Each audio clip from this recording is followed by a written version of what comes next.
Ururka Xamaas ayaa lagu soo waramayaa inuu aqbalay hindise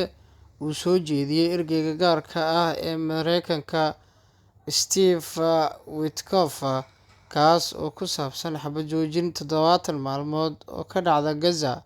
Hindisahan ayaa sidoo kale waxaa ku jira sii deynta 10 maxbuus oo Israa'iiliyiin ah oo ay Xamaas hayso,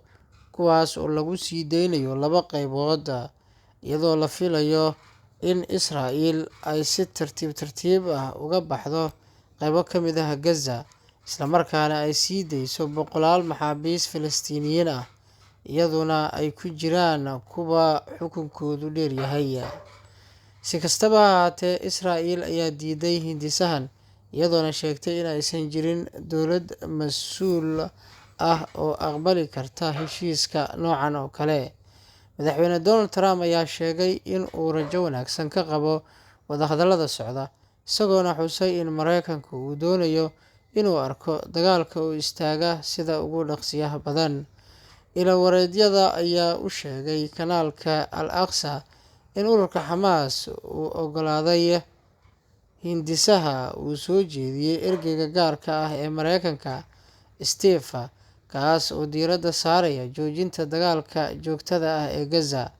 Arrimahan ayaa imaanaya kadib hadallo uu saakay hore jeediyay madaxweynaha Mareykanka Donald Trump oo uu yidhi: "Waxaan aaminsanahay in war wanaagsan oo naga soo gaaraya ururka Xamaas uu jiro, kaas oo ku saabsan Gaza." Warar aan la xaqiijin ayaa tilmaamaya in dhinacyada ay u diyaar garoobayaan inay dib u bilaabaan wadahadallada aan tooska ahayn ee u dhexeeya Israa'iil iyo Xamaas, si ay uga wada hadlaan heshiiska ku saabsan isweydaarsiga maxaabiista iyo xabad joojinta, iyadoo la adeegsanayo hindisaha uu wado Mareykanka oo uu hormuud u yahay ergeygiisa gaarka ah ee Steve. Hindisahan cusub ee Mareykanka ayaa la sheegay inuu yahay dadaal lagu doonayo in lagu helo xabad joojin waarta, iyadoo la rajeynayo in ay horseedi doonto wadahadallo dheeraad ah oo ku saabsan nabad waarta iyo xallinta khilaafka u dhexeeya Israa'iil iyo Xamaas.